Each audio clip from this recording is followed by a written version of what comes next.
Hey guys, what's going on? Welcome back to my channel. Today we're going to be talking about extra payments towards your mortgage. Is it better to make additional payments every month or wait and do it once a year? The same amount, but just monthly or annually.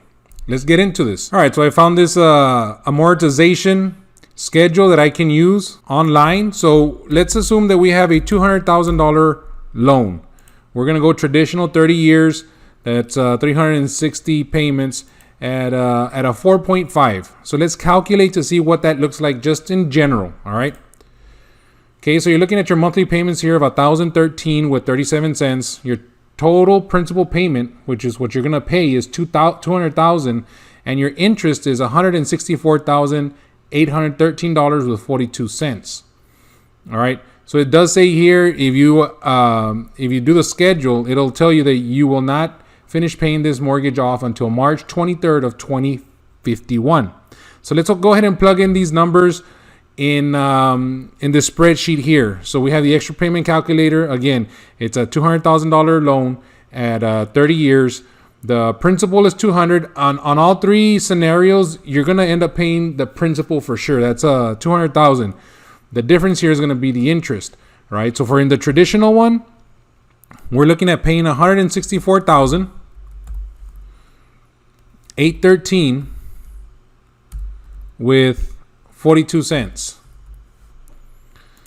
So when I plug those numbers in, it's going to show me that my principal plus my interest, I ended up paying $364,813 with 42 cents towards the traditional loan, meaning you didn't make any additional payments at all. You just stayed true to the payments.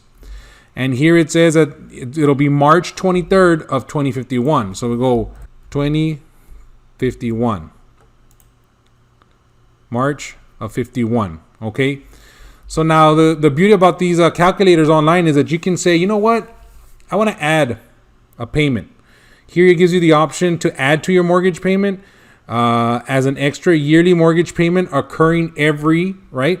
Or as a one-time deal. For this one, I want to add $100 to my mortgage payment every month until I pay it off. All right, let's see how the numbers change. And I'm going to do this March, because we started with March in the other one, right? So let's go ahead and calculate. The payment still stays the same up here, but look at the difference here on the bottom.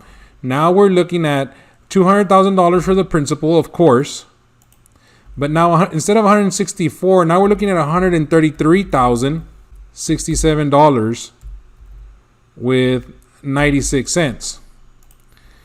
All right, so now you're starting to see a little bit of a difference. The difference between a traditional and giving $100 a month from the beginning of the loan, you will end up in the end saving yourself $31,000 of pure interest. This is just interest that the bank is going to get from you if you don't pay early. All right, so your total amount went from $364,000 to $333,000. Let's see when it says it's going to end up. We're looking at March again of 2046. So you're looking at, so that alone tells you you're going to save yourself 5 years. So your 25-year loan, your 30-year loan just became a 25-year loan. All right.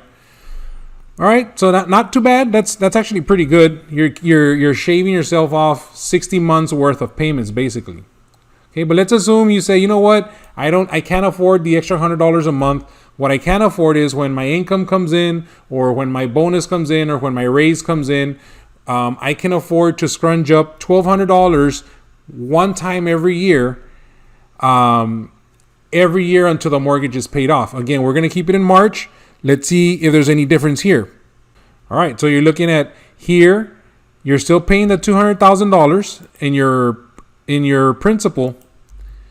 Your interest actually went up. Look at that, 134, 199.97. All right, so if you look at this, your interest, your total interest that you paid here is $134,000. Your interest saved is $30,613. So it's close to about $1,000 difference. Doing it once a year, waiting till the end of the year to make that extra payment. And here you're looking at April, which is for 2046. All right, so in the end, guys, a traditional one is not really the way to go. If you can afford to send $100 a month more, you're gonna shave 5 years off of your loan to begin with. That's actually pretty good. Now, if you say you can't afford the extra $100 a month because your budget is tight, like everyone's budget is, like mine is, like most everybody I know's budget is, but they do have that extra cash flow coming in at some point during the year, I could see yourself opting for the $1,200 annually. All you're going to be doing is extending the loan 1 month. So instead of paying it off in March, 5 years, you're going to pay it off in 5 years and 1 month. All right. So I hope this illustration has helped you guys make a better, more informed decision. And of course, if you wanted to, you could go in here and use this website to play with the numbers a little bit. What if I only can give $10,000 once? Or what if I'm going to give $300 instead of $100? This website will tell you, and when you click on the schedule payment, it'll actually give you everything, scrolling all the way down to where you should be towards the end of your payments and everything. So pretty nice, decent website. If you have any questions or comments, please leave them down below. But once again, thank you for watching, and please don't forget to like and subscribe.